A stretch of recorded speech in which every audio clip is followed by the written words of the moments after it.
Let's Talk Matters Health. Good morning, Kenya gets to continue now. And this morning on the health segment, we will be looking at a very important campaign that is currently ongoing in the country. That is the Typhoid, Measles and Rubella vaccination campaign. And I have with me in studio Professor Ezekiel Wafula, who is a retired professor of pediatrics at the University of Nairobi. And he is here to shed light on this campaign and get to let us in on the importance of every child getting a shot. Welcome to the program. Thank you very much. You're well this morning? Yes, I'm very well. Okay, let's get into it, Prof. Yes. Why this campaign? Why now? A very important question. Many reasons why the diseases we are trying to prevent do a lot of damage. Measles kills many children. There's no treatment for it. Yeah. The only way you can avoid this is giving vaccination against measles. And the vaccination, when given, is effective. Rubella also is a terrible disease because when it affects people, the people who are older, this disease doesn't look really bad. But then if a mother is pregnant and she's infected and was not protected, then the baby she's carrying, if the baby is infected while early in development, develops terrible abnormalities affecting the brain, the heart, and others. We call it congenital rubella syndrome, very high level, and there's nothing you can do about it. Then typhoid, which is a bacteria infection. The other two are viruses. Bacteria infection is a disease that kills, that affects every part of the body, the brain, the intestine, the heart, virtually everywhere. And this disease has the capacity to deceive the body so the body cannot fight it. And also it resists the antibiotics. Antibiotics you give, over time, it resists them. So typhoid is a terrible disease as well and affects people. So, and we have now an effective vaccine that can be given. That's why we are giving them. And the also reason about the other two is that although we have been giving them in the past, but we haven't covered the level we want. There's something we call herd immunity. If most of the people have been given vaccination and protected, then a disease coming into the community does not spread. But where we are a bit lower than we expect. So we want to do this so that we can increase the protection within the community to protect the people. Thank you. All right, so that is the main reason why that campaign is being run at the moment. At the moment. Maybe if we can just, you've gotten into the different diseases, that is typhoid, measles and rubella. If you can get more deeper into these diseases, you know, beginning with typhoid, maybe how is it transmitted and what are some of the symptoms? Yes. The typhoid is usually transmitted from, if we call it fecal-oral route. People pass into the stool, it passes through the stool, and then because when you pass, people go to the toilet, they don't wash their hands clearly, they can, as you interact with people, then they can pass over and the people can eat it. Also sewage, which is coming from the stool of the people, if it contaminates drinking water, then people will get it. So when we drink contaminated water, or we are in touch with the people who have had typhoid, we call them carriers, and we interact with them, then we can get typhoid. So it's person to person through what you call oral, fecal-oral route from the stool, and we drink it as it were, we take it. That's the transmission. In terms of symptoms, it begins like just a normal illness or fever, not feeling well. Then sometimes they may have a bit of pain, may have a bit of diarrhea, but eventually they have more, as the disease progresses, then they have more features where there's a lot of pain, in the abdomen, which they may even have constipation, and sometimes they may have vomiting, they may have symptoms affecting the brain as well. So it affects every part of the body. The bit about typhoid is that it deceives the body, instead of being protective against it, it deceives the body and gets deeper into the tissues.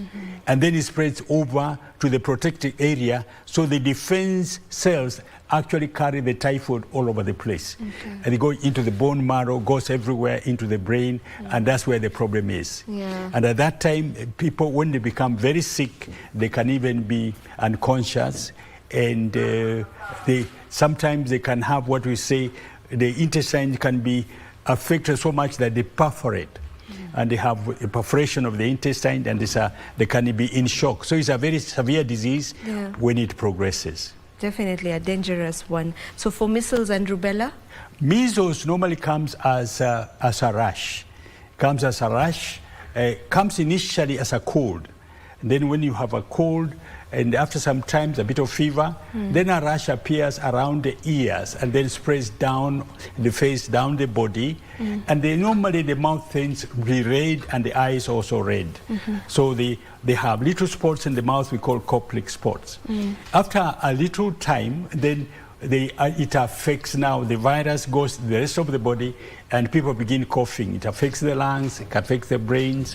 People can also have features that suggest the brain is involved. The problem about measles is that it has several ways of doing it. It affects the skin, the lungs, but it can also affect the brain where you have encephalitis, and they can be severe. But another bad part of it is that after some time, for some people, it affects the brain in a manner where the brain degenerates. And then there's no cure, and eventually they die. So in a few people, the virus is like abnormal. That's how measles does. So measles is a severe disease. Normally children come with fever, coughing, a rash, and normally they are vomiting and having diarrhea, and they become very unwell. It also depresses the body's immunity, so that people who may be have had like exposure to TB, the TB may flare up at that time because the immunity is down, and the children also can become malnourished because it also breaks down the tissues.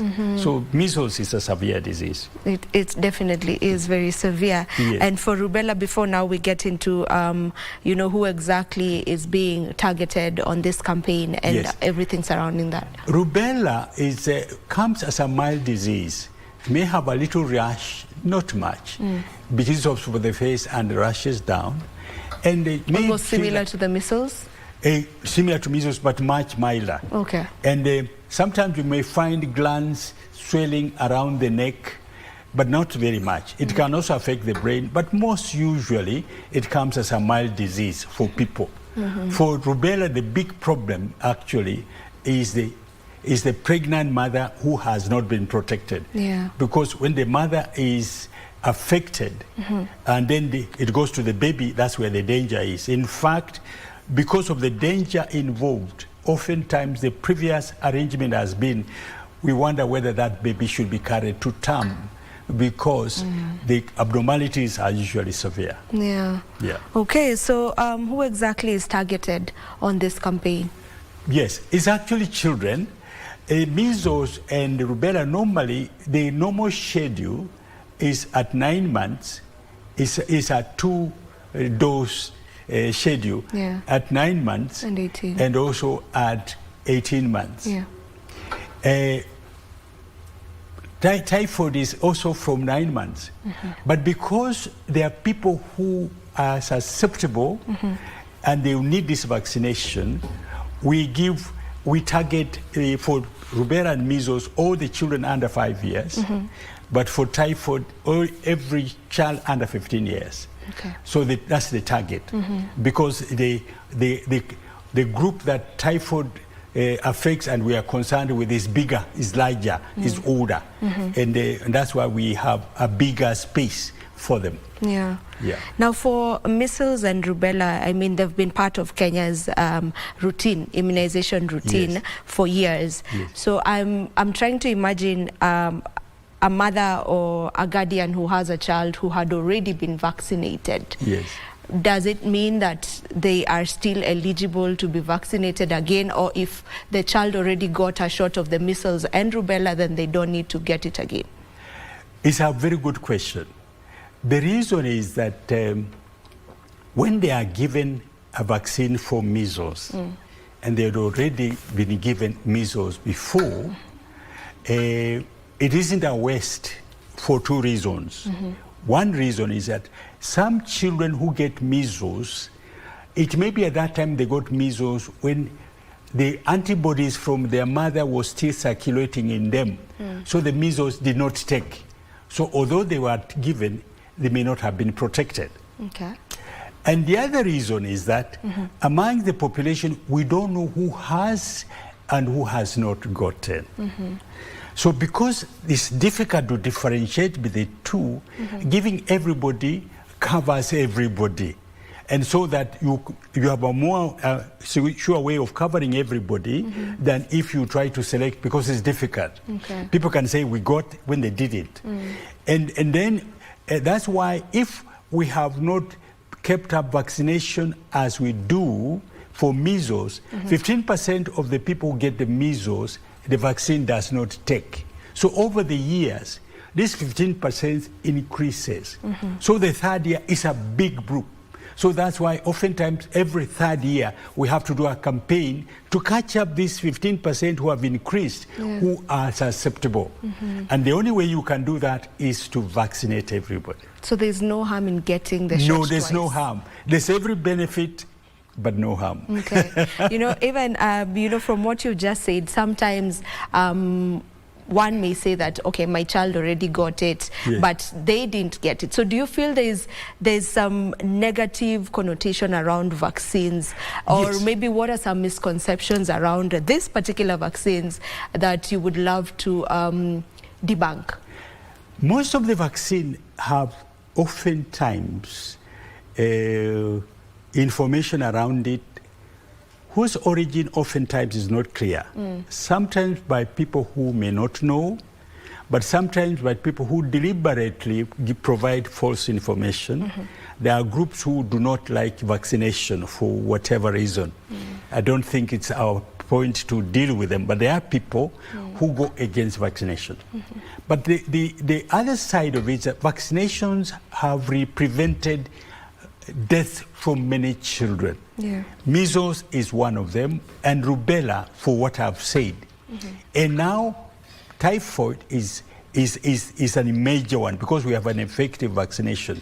So the reason most of the misinformation they give that about immune reaction or danger to the children, these vaccinations have been tested very effectively and have been found safe. Oftentimes say there are side effects. I belong to a committee that examines reports and reviews patients who are supposed to have reacted to vaccinations.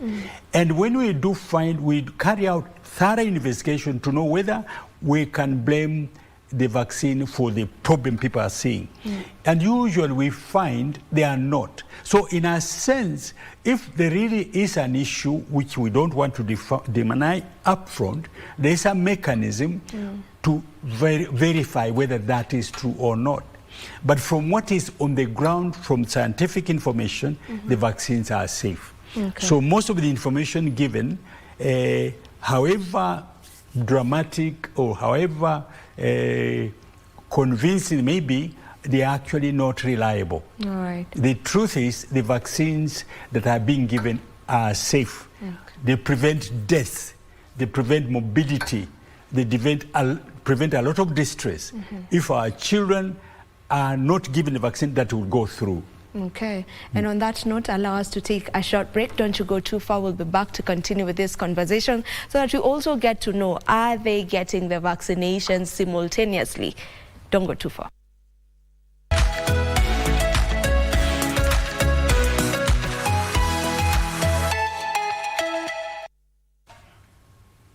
Thank you for staying with us. In case you're just joining us, we are talking about the typhoid, measles and rubella vaccination campaign that is currently ongoing across the country. Before we took the break, Prof, you were just talking about just how safe the vaccine is, and you are assuring us that the vaccine the vaccines are actually very, very safe. Maybe a question that may also come up is on the vaccine safety being monitored. Yes, the vaccine may be safe, but how are we monitoring the safety of these vaccines to the point where even the ones who are administering these vaccines? That's good. In fact, there's a very elaborate system of monitoring the vaccine. There's a program we say advanced events following vaccinations. And the program is that anything that is adverse or not good happening to a person who has had vaccination, of any vaccination, it's taken as maybe the vaccine is responsible. And it can be as strange as somebody has been vaccinated and there's a road traffic accident. And so we say that accident, let's see whether it's related. So virtually anything that happens to a person is considered a potential related to the vaccine.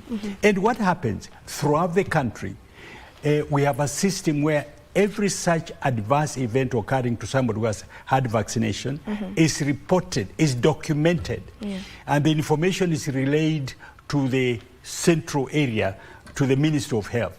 And the Ministry of Health normally has a system where the people who relay are documenting exactly what is the problem, what vaccine was it, and what are the features.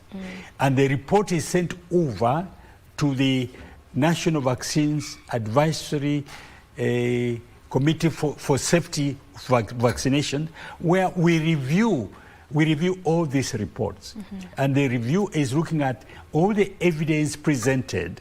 Sometimes we have to go back and re-examine.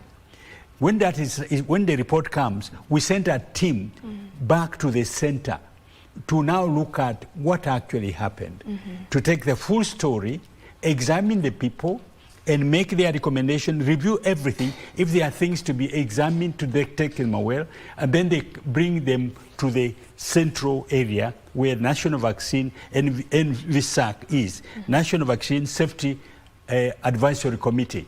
And we review it regularly. We review all this. We go through every detail, every child, looking at all scientific information available with relate to that vaccine. And that's how we monitor. So if there's anything that the vaccine is responsible for, then we are flagging. Should we find that a vaccine is actually causing problems, then we are able to advise the ministry to hold that particular vaccine, to stop it, because then it is doing harm to the people. So answering your question, yes, there's a system of monitoring which is ongoing all the time, which is linked up from the very periphery to the central, the Ministry of Health. And there is a committee that reviews all this on an ongoing basis. Okay. Yeah. All right. So where are these vaccinations being given? They are normally given in all health facilities, private and public. The vaccines are normally have to be kept in cooled environment, in refrigerators, or they are carried in cold boxes. If they are moving from the center. In the center, there are refrigerators. And they have to be kept in that cold environment because many of the vaccines need to be in that cold environment to remain effective and viable. So we call it cold chain. So from the manufacturer up to the time it's given to the patient, the vaccine needs to be maintained at a cold temperature, the cold chain. We monitor that. And then normally they are given by a qualified personnel, and this one because they are injectable. The vaccines are given by syringes, which we say only once. It's only given once. It's only 1 needle per vaccine, but per injection for whatever. And when it is given, it cannot be used again. That's prevent contamination and the infection of the people receiving. So that's also taken care.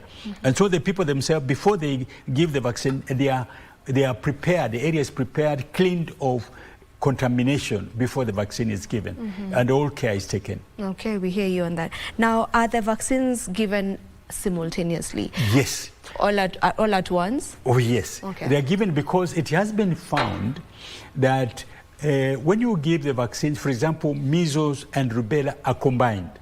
So that's one vaccine. One vaccine. Yeah.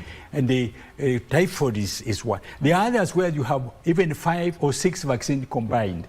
And we have been able to find that when you have combined vaccines like those, they don't interfere with each other, they don't bring harm, but they bring out the benefit of more vaccines being given in one injection.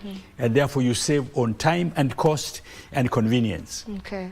Yeah. Is there an estimated target on the number of children that should be vaccinated before the end of the campaign? Yes. There is a number because we have a number of children who are below the age group we are looking at. Yeah. I don't remember the exact number, but the people who are campaigning are aware. But we have a population who, like the people under 5 years, that's what we are looking at throughout the country. We're looking at the population who are under 5 years, those are the target. Yeah. Under 15 years, those are the targets. So the idea is to vaccinate all of them. That's the target by the time we finish with the campaign. Yeah, and the vaccines are obviously free of charge. Yes, the vaccines are free of charge. Yeah. Yes. Okay. You had mentioned earlier that we kind of have, the reason why we're having this campaign is because it was needed. So is it that we have an immunity gap? Yes, the immunity gap comes because the people who have been given vaccination and are protected, those ones would not suffer harm. But the people who do not have the vaccinations, who are susceptible, those are the ones where they have the immunity gap. So the more of those you have in the population, the greater the immunity gap, which means that should a disease that we are protecting come into the population, it will be able to spread and cause what we call an epidemic. Yeah. That's the immunity gap. And we normally say that for us to be sure that we have closed the immunity gap, then 95% of the target population need to be already vaccinated. And oftentimes we are around 80% or lower. Okay. So to be able to close the immunity gap, we call it herd immunity, we need to have covered at least 95%. What is hindering us from covering that immunity gap? Yes, it's a very good one. Part of the reason is that people don't volunteer to bring their children for vaccination because they have to be willing. And then we call it missed out. They are missed out. And then the other bit is when we have the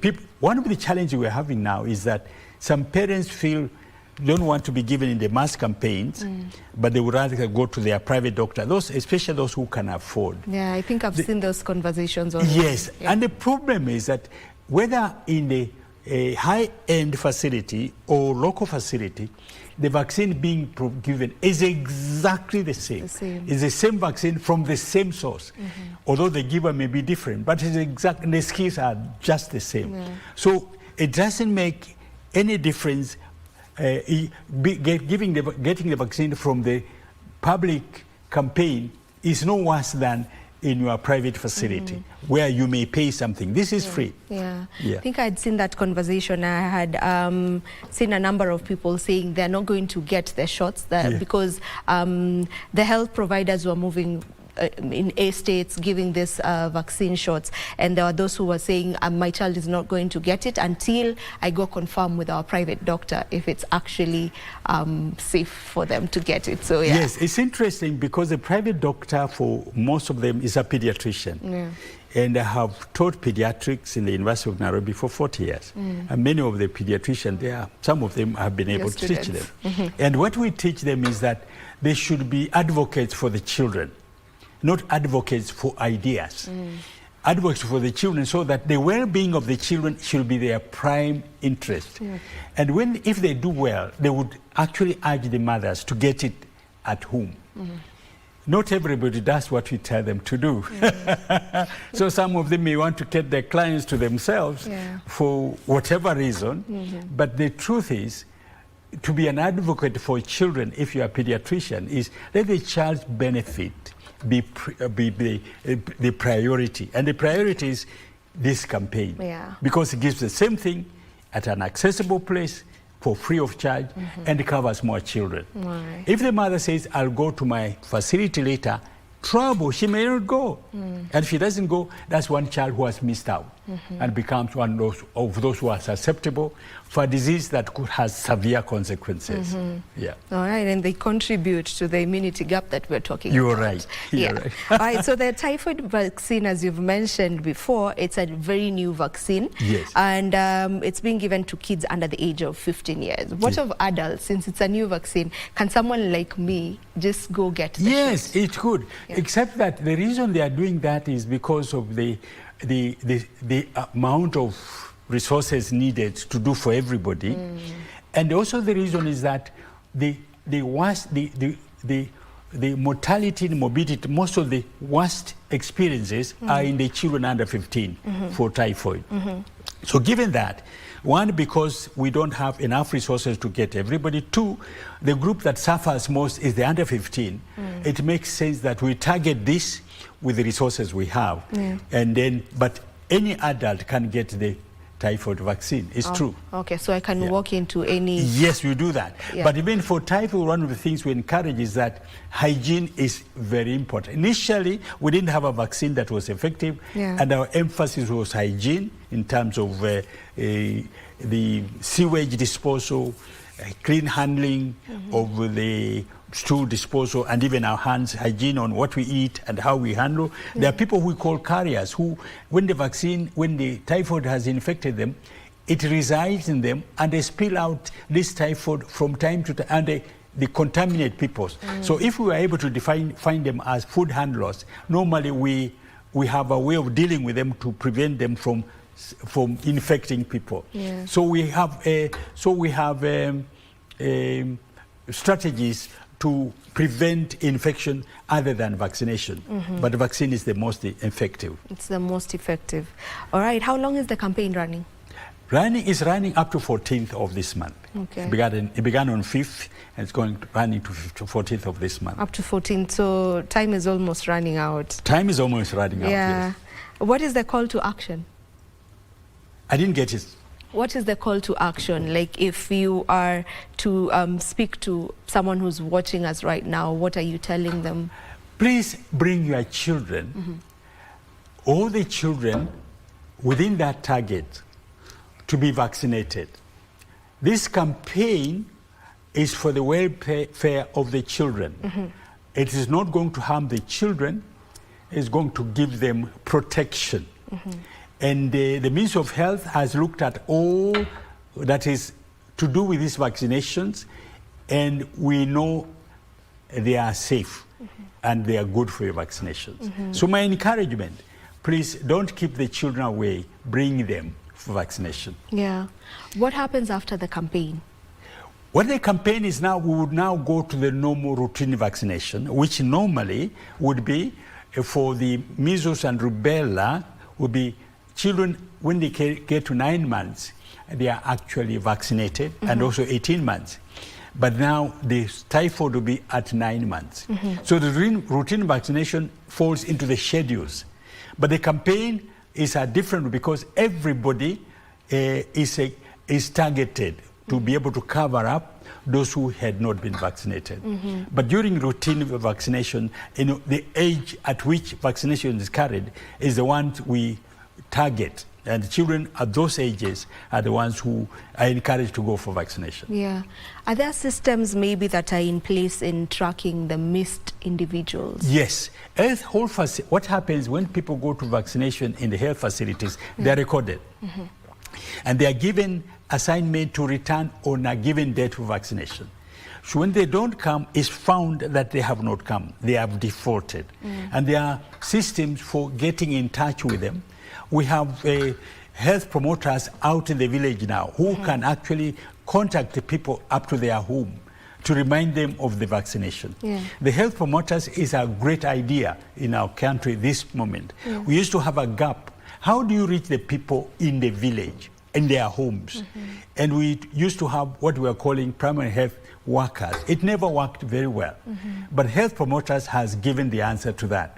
And right now they can reach virtually everybody and follow up. and then be able to encourage them to come for the vaccination. So it's very possible to get to track Yes. the ones that missed the vaccine. We have challenges, although where we have nomadic tribes who move from place to place. Even for those, we have mobile arrangements to be able to track them and be able to help them.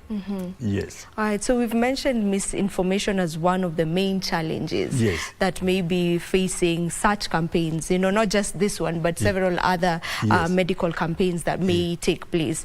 Just how, or what rather, is the best way to tackle this misinformation, to end the misinformation?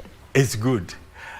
The way we look at it is that the people, the public, because those are the consumers, our goal is to give them the right information, tell them what the truth about the vaccine, that is safe, and also to address the contrary information that brings doubt or fear, to answer them, and even to target the people who may be given the misinformation. And our approach to those giving misinformation is not to attack them, is not to vilify them, but to let them know the truth, because the truth is what is really would be helpful, and that whatever they are holding is not true, and therefore is impeding, is obstructing the well-being of the children. And the rest of it we leave to the people to work out, because it is not really a force. Is a convincing that people would know that this is really for their well-being. And the people who are misinforming in a democratic country, people can pass information freely, and some of it can be false. So the only way you react against it is to counter it by what is the correct information. And hopefully people can see the difference. And because you can provide evidence that what they are saying is not true. And the people now have to judge. Yes. And especially in the era we live in right now, which is the era of social media, anyone can come up with whatever, you know, misinformation or whatever information they have that may not be correct, and put it out there. All it needs is for them to just a click on the phone, and the information is out there, and it could be wrong information, and it gets to spread, and it spreads, fortunately, you know, all over. We take the social media very seriously, and so the Ministry of Health has also activity. They're active in the social media, so they also tackle the information at the social media level. Whatever it is, they tackle them. They have also messages in this area to target. So it's not only misinformers who are there, but the Ministry of Health and others are also there with the truth, so that we can also counter the lie with what is true. And we hope this one will help out for people to see that the truth is actually more like it than the misinformation. What responsibility do we all have? The responsibility is actually is an interesting question, because I think there's something they call truth. Many of us are suspicious of truth.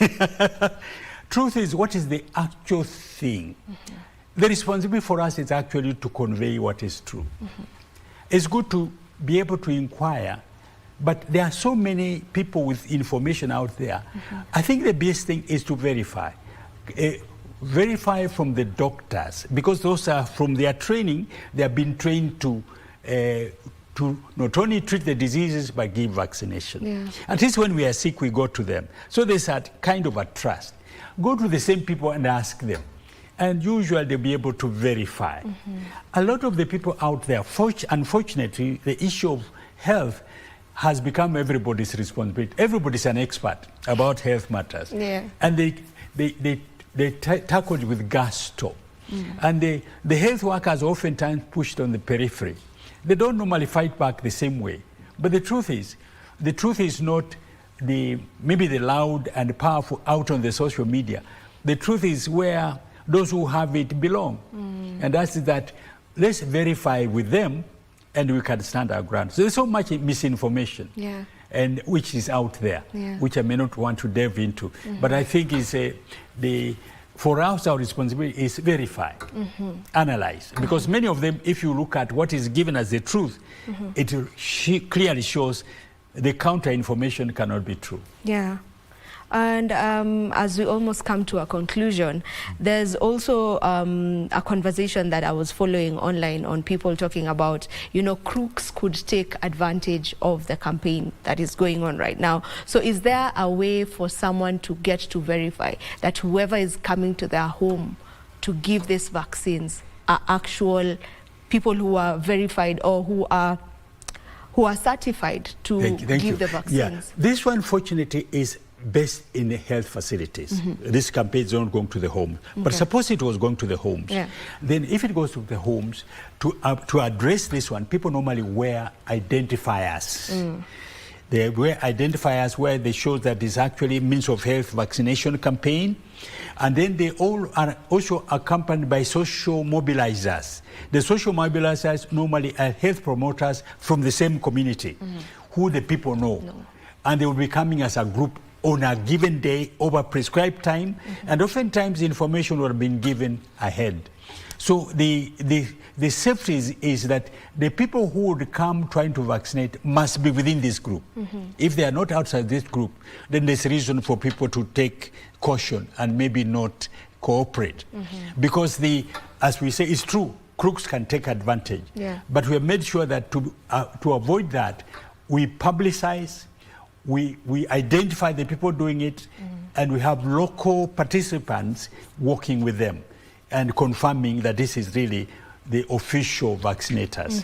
But for the health facilities, we are going to the health facilities where people normally go, and that's what that's where the vaccines are being given. So we're urging the people to go there for vaccination. Okay. Thank you. Are they being administered in schools?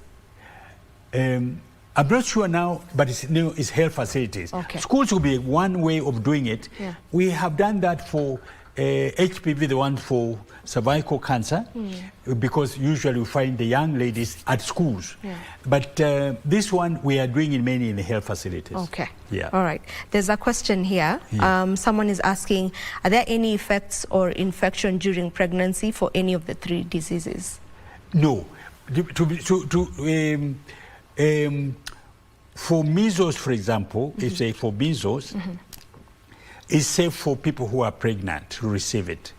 It's an active, it's a live virus, but doesn't affect pregnancy.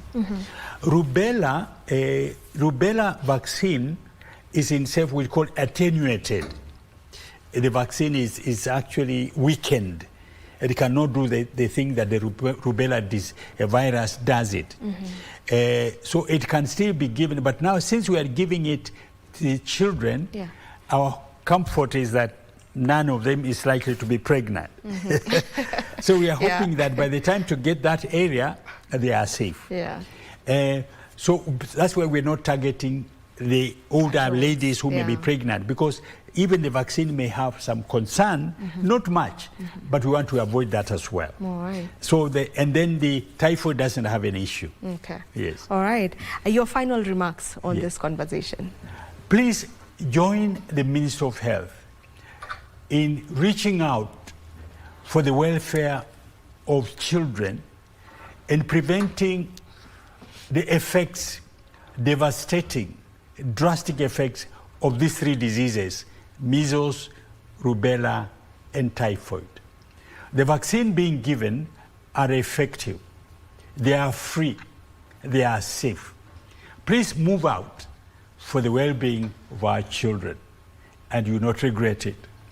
Thank you. Thank you so much, Prof, for joining us on this conversation, and thank you for just shedding light out there. And you know, I am sure the parents are watching and they've heard it from you that the vaccines are actually safe, and prevention is always better than cure. There's no need for your child to suffer from measles or rubella or typhoid when there's a vaccine that can give them 100% protection from these diseases. So thank you very much for joining us. Thank you. Okay, this is where we end this particular conversation. Thank you so very much for staying with us. And maybe just to give you traffic and road updates as at now, most roads leading to the CBD and other areas are free from any roadblocks or barricades. So the traffic is generally flowing with ease at the moment right now across the different roads in Nairobi, that is the capital. And there are also no notable incidences reported across Nairobi this morning. Businesses are back to normalcy, and we hope that this remains the same for the rest of the day and the days to come. This is where we end Good Morning Kenya for today. Thank you so much for staying with us. My name is Vivian Ndegwa, and up next will be a special sitting on the impeachment that is ongoing right now. So we will be headed to the Senate for that. Do enjoy the rest of your viewing. Goodbye.